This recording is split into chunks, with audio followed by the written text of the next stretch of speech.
আর কতকাল থাকবি রে তুই বেনামাজি হইয়া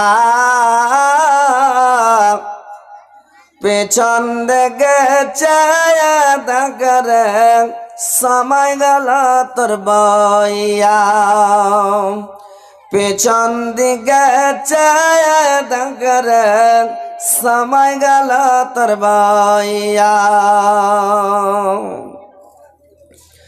ইসলাম ঘরে জন্ম নিলি নামাজ পড়লি না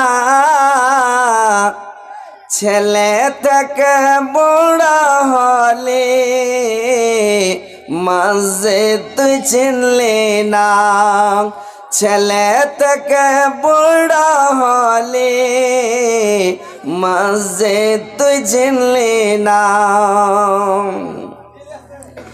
গায়ের জ্বরে সবই খালি হালাল হারাম বুঝলি না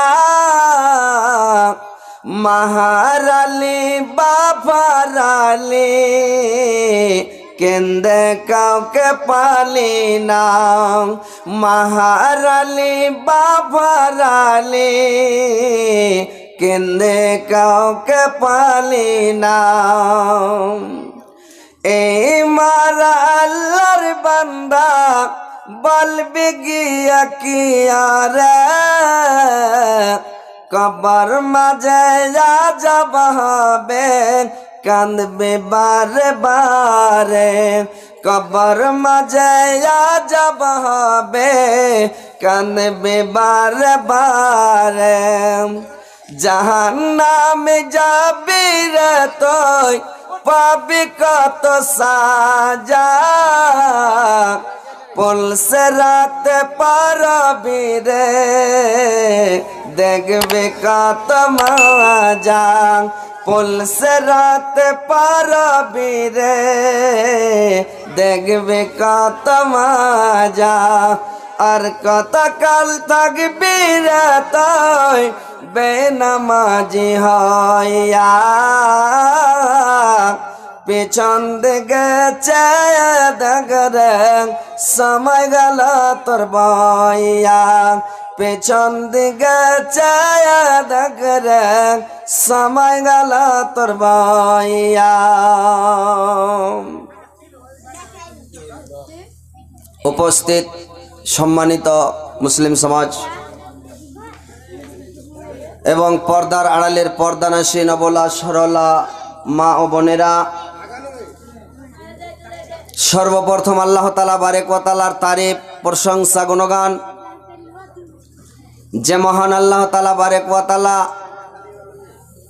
আমাদেরকে আপনাদেরকে 18,000 মাখলুকাতের মধ্যে হইতে বাছাও করে চুনাও করে সর্বের সর্বা আশরাফুল মাখলুকাত করে সৃষ্টি করেছেন আমরা মানব রূপে তৈরি হতে পেরেছি এই বলে আল্লাহর শুকরিয়া আদায় করি সকলে বলুন আলহামদুলিল্লাহ একটু জোরে বলেন ভাই আলহামদুলিল্লাহ তিনার পতপর তিনার প্রেরিত হাবিব আব্দুল্লাহর লাস্তি জিগার মা আমিনার লাল মরুরদুলাল তাজদারে মদিনা আহমদ মুস্তাফা মোহাম্মদ মুস্তাফা সকলে জোরে সোরে মহব্বতের সুরে একবার বলুন সাল্লাল্লাহু আলাইহি ওয়াসাল্লামের প্রতি হাজারো হাজার লাখো লাখো দুরূদ বর্ষিত হোক আল্লাহুম্মা সাল্লি আলাইহি আল্লাহুম্মা বারিক আলাইহি ভাই সকল বাপজিরা আমার আপনারা শুনতে পাচ্ছেন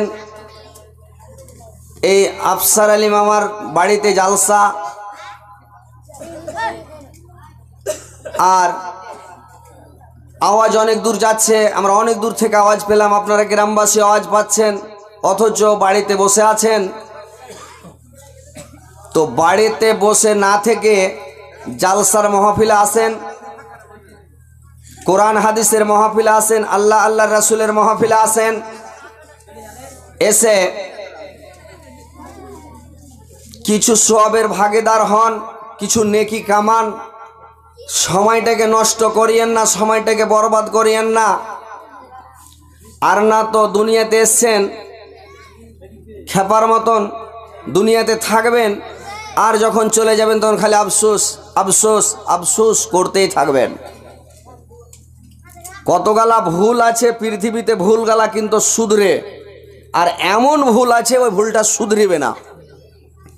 তো ওরকম মানুষের জিন্দেগি ওই 60 সালের জিন্দেগি, পৃথিবীতে একবারই এসছেন, সারা দুনিয়ার মানুষ একবারই আসবে, দুবারা জন্ম নিবে না। বেধর্মীরা বলে যে 60,000 বার জন্ম নিবে, কেউ বলে 360 বার জন্ম নিবে। কিন্তু হাদিস কোরআনের কথা যে মানুষ একবারই জন্ম নিবে, চলে গেল তো চলে গেল, আর কিয়ামতের পূর্বে আর জন্ম নিবে না, আসবেও না, কিছুই হবে না, ও চলে গেল। তো আপনি কি নিয়ে যাবেন, কি করবেন? সময়টাকে কাজে লাগান। বয়স অনেক হয়েছে, সময়টাকে বরবাদ করিয়েন না। কথা হচ্ছে এই সময় আপনারা চা খাওয়া খাই শুরু করেছেন, আর হই হাল্লা করবেন না, চুপে চাপে চাটা খান, কথাগুলো ভালো করে শোনেন,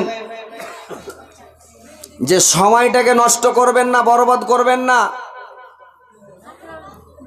একটা লোক মাছ মারতে গিয়েছে, আর মাছ মারতে গিয়ে বাড়কা মাছ পেয়েছে নদীতে, আর মাছটাকে বাড়ি নিয়ে এসে যখন কেটে দেখছে তো মাছের পেটের মধ্যে বাড়কা হীরা। তো হীরা যখন পেয়েছে মাছের পেটে, এবার করেছে কি, হীরাটা নিয়ে দৌড়তে দৌড়তে স্বর্ণকারের বাড়ি চলে যাচ্ছে মাছওয়ালা মাল্লাহ। এবার স্বর্ণকারকে বলল যে ভাই, আমি যে হীরাটা পেলাম মাছের পেটে, তো এটা আপনি কিনে নেন, আর আমাকে এর যা দাম হয় ন্যায্য দাম আপনি আমাকে দেন। স্বর্ণকার ভাবলো এর দাম অনেক দাম, একে আমি দিতে পারবো না টাকা, আর আমার কাছে এত টাকাই নাই, কি করা যাবে? বললে তুমি বাদশার কাছে চলে যাও, বাদশার দরবারে গিয়ে অনেক টাকা দিবে, তুমি টাকাটা নিয়ে আসবা, যাও, এর উপযুক্ত দাম পেয়ে যাবা। ই খ্যাপা ছুটলো একবারে, দৌড়তে দৌড়তে কাটাম কাটাম করতে করতে একবারে বাদশার দরবারে। বাদশাকে বলছে, বাদশাহ নামদার, আমি মাছের পেটে এটা হীরা পেয়েছি, আপনি হীরাটা আনলেন আর আমাকে ন্যায্য দাম দেন।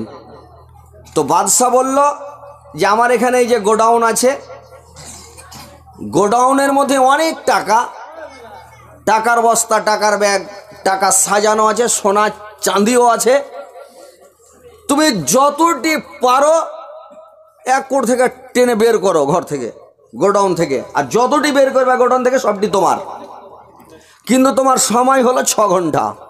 6 ঘন্টার মধ্যে তুমি যত বের করতে পারো।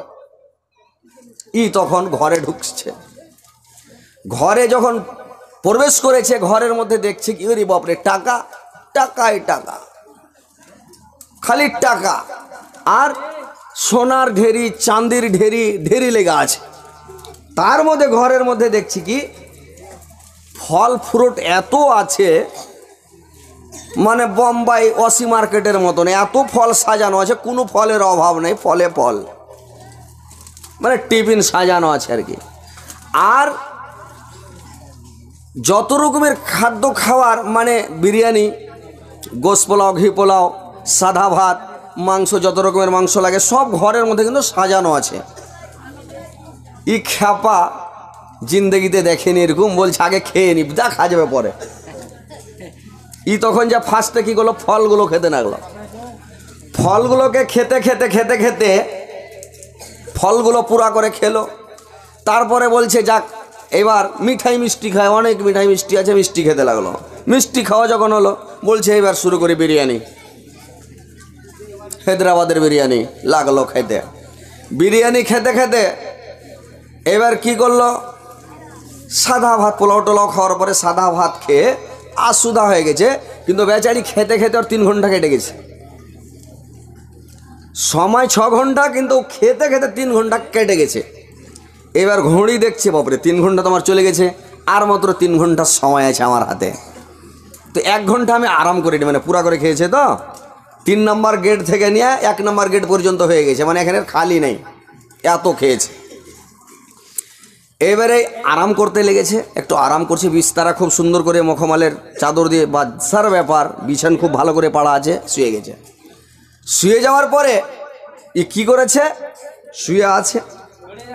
বেচারিকে ঘুম চলে এসছে। জিন্দগিতে এরকম গদ্দি বিছান পায়নি, বাদশার ব্যাপার, মানে আরামদায়ক জায়গা, একে ঘুম চলে এসছে। এমনভাবে নিন্দ পাড়তে পারতে 3 ঘন্টা জমিয়ে, মানে 6 ঘন্টাও হয়ে গেছে। ওর 6 ঘন্টা যখন হয়েছে, বাদশার লোক এসে আবার পাছা দিকে পাড়া পাড় 2-4 রোলাট একবারে বলে চলো নিকলো, ঘর থেকে বের করে দিল ঘাড় ধাক্কা দিয়ে 2-4 রোলাট দিতে দিতে।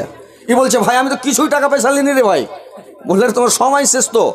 বলে আমাকে কিছু নিতে দেন না। বলে কি দিবা, তোমার সময় শেষ। ঘর থেকে বের করে দিল। কানা মুনা করছে, খুব আও মাও করছে, আমি কিছু নিতে পারলাম না। বাদশার দরবারে যা বলছে, বাদশাহ আপনি আমাকে ক্ষমা করে দেন, আমি তো কিছু নিতে পারিনি, একটাও টাকা হাতে করি নাই, আমি সোনা চান্দিও কিছু নেই নাই, আমি শুধুমাত্র খেতে খেতে 3 ঘন্টা কাটিয়ে দিলাম, আর 3 ঘন্টা আমি ঘুমে কাটিয়ে দিলাম। 3 ঘন্টা পর্যন্ত আমি ঘুমিয়েছি, আমি চেতন পাইনি বাদশাহ। আমি 1 হাফটা টাকাগুলো তো কমপক্ষে নিতাম। আপনার লোক আমাকে মারতে মারতে ঘর থেকে ঘাড় ধাক্কা দিয়ে বের করে দিয়েছে বাদশাহ। আমাকে কমপক্ষে একটুক সময় দেওয়া হোক, খালি ঘরে যাওয়ার 1টা টাকার বান্ডিলকে ঘপ করে ধরবো, বেরিয়ে যাব, ওইটাতে সাবর করব। বাদশাহ বলছে হবে না, তোমার সময় কেটে গেছে, ঘরে আর ঢুকতে দেওয়াই হবে না। তুমি 6 ঘন্টা সময় পেলে, আর 6 ঘন্টাকে তুমি কাজে লাগাইতে পারলে না, খাওয়াতে আর ঘুমাতে তুমি সময়টা নষ্ট করে দিলে।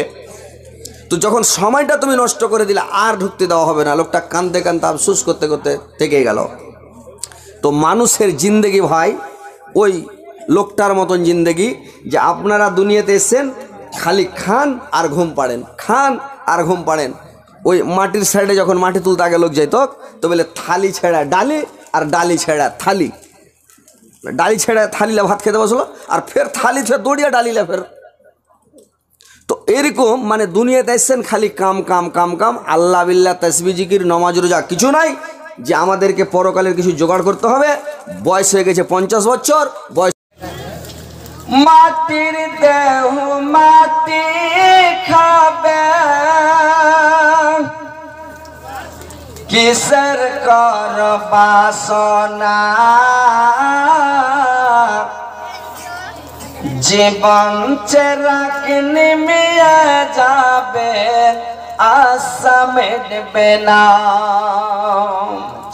জীবন প্রদীপ নিমিয়ে যাবে, আশা মিটবে না। আশা করে ঘর বাঁধিলাম, আশা করে ঘর বাঁধিলাম, সদর বালুর চরে, সেই ঘর আমার উড়িয়ে নিলাম সর্বনাশা ঝড়ে, সেই ঘর আমার উড়িয়ে নিলাম সর্বনাশা ঝড়ে। আসলে তে সবই ফাঁকি, আসলে তে সবই ফাঁকি, কবর তোমার ঠিকানা, জীবন চেরাক নিমিয়ে যাবে, আশা মিটবে না, জীবন চেরাক নিমিয়ে যাবে, আশা মিটবে না। মাটির দেহ মাটি খাবে, মাটির দেহ মাটি খাবে, কিসের কর বাসনা, জীবন চেরাক নিমিয়ে যাবে, আশা মিটবে না, জীবন চেরাক নিমিয়ে যাবে, আশা মিটবে না। কত মানুষ এসেছিল এ দুনিয়ার ভাবে, একে একে চলিয়া গেল এ দুনিয়া ছেড়ে, তোমার তোমাকে তো যেতে হবে, তোমাকে তো যেতে হবে, রেহাই পাওয়া যাবে না। জীবন চরক নেমে যাবে, আশা মিটবে না। জীবন চরক নেমে যাবে, আশা মিটবে না। তো ভাই কথা হচ্ছে, এবার শুনেন যে আমি আয়াত পরিবেশন করেছি, আয়াতকে সামনে রেখে কিছু কথা বলবো। কথাগুলো খুব ভালো করে শুনেন, মন দিয়ে শুনেন। যে আল্লাহ পাক বললেন যে ওয়াইজ ক্বাল রাব্বুকা লিল মালাইকাতি ইন্নী জাইলুন ফিল আরজি খলিফা। আল্লাহ পাক ফেরেশতাদের সঙ্গে মাশওয়ারা করতে লাগলেন। ফেরেশতারাকে জিজ্ঞাসা করলেন, রে আমার ফেরেশতা বর্গ শোনো, আমি জমিনের বুকে, আমি পৃথিবীতে একটা মাটির জাত, মাটির পুতুল, মাটির খলিফা, মাটির প্রতিনিধি বানাতে চাই। আমি বানাবো, তোমাদের মতামতটা কি আমাকে বলো। ফেরেশতারা বলেছিলেন, আল্লাহ দুনিয়াতে মানবকে তৈরি করিয়েন না, আদমকে তৈরি করিয়েন না, খলিফা সৃষ্টি করিয়েন না। এরা মাটির জাত, পৃথিবীতে যাওয়ার পরে, জমিনের উপরে যাওয়ার পরে এরা ভাইয়ে ভাইয়ে কাটাকাটি, ভাইয়ে ভাইয়ে মারামারি করবে, ভাইয়ে ভাইয়ে হানাহানি করবে, খুনাখুনি করবে, রক্তপাত করবে। আল্লাহ তোমার যত তাসবিহ জিকির করতে হয়, তোমার ইবাদত বন্দেগী করতে হয়, আমরা করব আল্লাহ, কিন্তু মানবকে তৈরি করিও না। আল্লাহ বললেন, ইন্নী আ'লামু মা লা তা'লামুন, আমি যা জানি তোমরা তা জানো না। আল্লাহ পাক করলেন কি, মানবকে তৈরি করলেন হযরত আদম আলাইহিস সালামকে। হযরত আদম আলাইহিস সালামকে তৈরি করার পরে কি করলো ভাই, হযরত আদম আলাইহিস সালামকে যখন বানা হয়ে গেল, তার ভিতরে রূহ দিয়ে দেওয়া হলো। যখন হযরত আদম আলাইহিস সালাম জীবিত হয়ে উঠে বসে গেলেন, এবার যেমন উঠে বসলো, চতুর্দিকে ফেরেশতা সবাই টাটি হয়ে দাঁড়িয়ে আছে, দেখছে আদমের দিকে। হযরত আদম আলাইহিস সালাম এমন জোরে একটা হাঁচি পড়লো, তো হাঁচি পড়ার সঙ্গে সঙ্গে তার মুখ দিয়ে একটা শব্দ বের হলো। হযরত আদম আলাইহিস সালাম বললেন, আলহামদুলিল্লাহ। খুব জোরে বলেন, ফেরেশতারা চমকে গেল, এই শব্দটা আমরা জীবনেও শুনিনি। আর আসমান থেকে জমিন, মাশরিক থেকে মাগরিব, সারা বিশাল বিশ্বে যত পৃথিবীতে যা কিছু আছে, সমস্ত জিনিসের তারিফ প্রশংসা মানে করলো আর কি। এইবার জানতে পারলো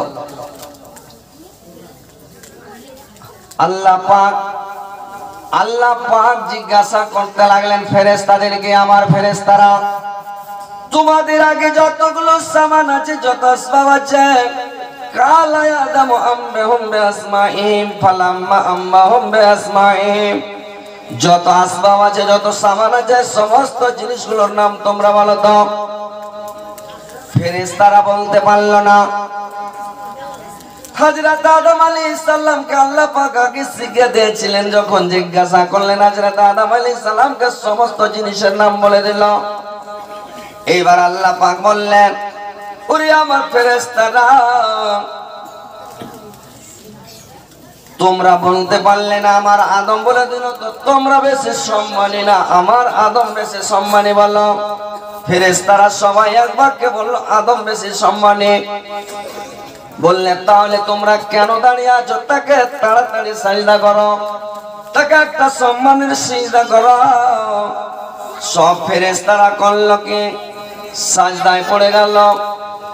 আর যেটা মানে আজাজিল দূরে দাঁড়িয়ে আছে, হট মিজাজি ঘোড়ার মতো না, রক্ষা থেকে দাঁড়িয়ে আছে।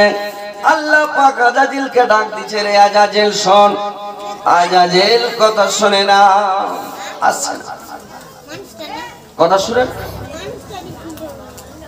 তখন ওকে রাগ করে ডাকছে। ছেলে পিলেকে ডাকবেন, ভালো নাম ধরে সুন্দর নাম ধরে ছেলে পিলেকে ডাকেন, ছেলে শুনবে না, কথা শুনবে না। ওই শয়তানের বিছন মানে মিক্স হয়ে গেছে সবার বাচ্চার সাথে, বুঝতে পারছেন? যদি ডাক দেন হে আব্দুর রহমান, আব্দুল খালেক, আব্দুল মালিক, আব্দুল জব্বার, আব্দুল গাফফার, আব্দুল সত্তার, আব্দুল্লাহ, ডাক দেন, শুনবে না। নামটা বিগড়ে যখন ডাকবেন, এই আব্দুল্লাহ, তাহলে কি করেছো? তখন করে কি করেছো, তার মানে যখন বিগড়ে গেছে রেগে, তখন শুনতে পাবে। তো আল্লাহ পাক ওকে আজাজিল বলে ডাক দিচ্ছে, চালা করে না। যখন ওকে রেগে বলেছে এই ইবলিস শোন, তখন ইবলিস যখন আসলো, এবার আজাজিলকে বলল, কি ব্যাপার, সবাই সাজদায় পড়ে গেছে, তুই কেন সিজদা করলি না? ইবলিস তখন বলল, আল্লাহ, আমি আদমকে সাজদা করব না, তার কাছে মাথা নত করব না, তাকে মাথা আমি শির নত করব না। আমি আগুনের তৈরি, আমি ঊর্ধ্বমুখী, আমি উপরে যাই। আর মানে আদম হলো মাটির তৈরি, মাটি কোনোদিন ঊর্ধ্ব দিকে যায় না, নিচামুখী মানে নামতে থাকে। একটা ঢেল চালান, ঢেলটা উপরে যাবে না, নিচেই যাবে। আগুনকে ছেড়ে দেন, নিচে যাবে না, উপরে উড়ে নিয়ে যাবে, শেষ হয়ে যাবে, কিন্তু আগুন উপরে ভাগবে। আমি ওকে সাজদা করব না। আল্লাহ বললেন, রে ইবলিস, এই সম্মান অধিকার তোকে কে দিল? তোকে কে সম্মান দিল, অধিকার দিল? সম্মানের মালিক আমি। তোকে আমি বলছি সিজদা কর, তুই করবি কিনা বল? ইবলিস বলছে, না, আমি সিজদা করব না। আল্লাহ তার গলাতে লাডুতে তখ্ত পরিয়ে দিল, জাহান্নামের টিকিট দিয়ে দিল, জাহান্নামের সার্টিফিকেট তার গলাতে পরিয়ে দিল। আর পরিয়ে দেওয়ার পরে বলল, জাহান্নামের টিকিট তার গলাতে দিয়ে দিল। আর দিয়ে দেওয়ার পরে বলল, আমি আল্লাহ, আমি তোমার গলাতে লানতের তখ্ত পরিয়ে দিলাম, তোমাকে আমি জাহান্নামে দিবই, জাহান্নামে জ্বলাবই, জ্বলাবো। ইবলিস তখন কাঁদতে লাগলো। আল্লাহ পাক বললেন, রে ইবলিস, তোর যদি কোনো জিনিস চাওয়ার দরকার থাকে, তোর কোনো জিনিসের যদি প্রয়োজন থাকে, তুই আমার কাছে এখন চাইতে পারিস, তাড়াতাড়ি যা চাইবি এখনই চেয়ে নে, কিন্তু এর পরে আর চাইতে পারবি না, এবং তুই পারবিও না। ইবলিস কাঁদতে কাঁদতে বলল, আল্লাহ, এক নম্বর আমি চাই, আল্লাহ, আমি যেন কিয়ামত পর্যন্ত দুনিয়াতে বেঁচে থাকতে পারে, কিয়ামত পর্যন্ত যেন আমার মত না হয়। আল্লাহ আমাকে হায়াত দান করে দেন। আল্লাহ বললেন, যা, কিয়ামত পর্যন্ত হায়াত দিয়ে দেওয়া হলো। বললে, আল্লাহ, আমাকে আর একটা জিনিস দিতে হবে। কি দিতে হবে? আমি যেন সারা পৃথিবী ভ্রমণ করতে পারি, সারা দুনিয়া যেন আমি ঘুরতে পারি, আর শক্তিটুকু আমাকে দিতে হবে। আল্লাহ বললে, যা, এই শক্তিটুকু দিয়ে দিলাম। তারপরে ফের ইবলিস বলছে, আল্লাহ, আর একটা জিনিস আমাকে দিতে হবে। বললে, কি? বললে, আল্লাহ, যে কোনো অবস্থায়, যে কোনো টাইমে আমি যেন আপনার বান্দা বান্দির যেন রূপ ধারণ করতে পারি, আকার আকৃতি ধারণ করতে পারি, এই ক্ষমতা শক্তি আমাকে দিতে হবে। আল্লাহ আল্লাহ বললেন, ঠিক আছে রে ইবলিস, এটাও দান করে দিলাম, কিন্তু একটা কথা তুই মনে রাখ, সবারই রূপ ধারণ করতে পারবি, কিন্তু আমার যে নবী, আমার যে রাসূল, যে মুহাম্মদুর রাসূলুল্লাহ, বলুন সাল্লাল্লাহু আলাইহি ওয়াসাল্লাম, তার রূপ ধারণ করার শক্তি আমি দিলাম না, তার রূপ ধারণ করতে পারবি না। আল্লাহর নবী বলেছেন, বুখারী শরীফের হাদিস, আল্লাহর নবী বলেছেন, কোন মানুষ যদি আমাকে স্বপ্নে দেখে, তো অরিজিনালে আমাকে দেখেছে, শয়তানের বাবার ক্ষমতা নাই যে আমার রূপ ধারণ করে দেখাতে পারে, দেখাতে পারবে না। যদি দেখে থাকেন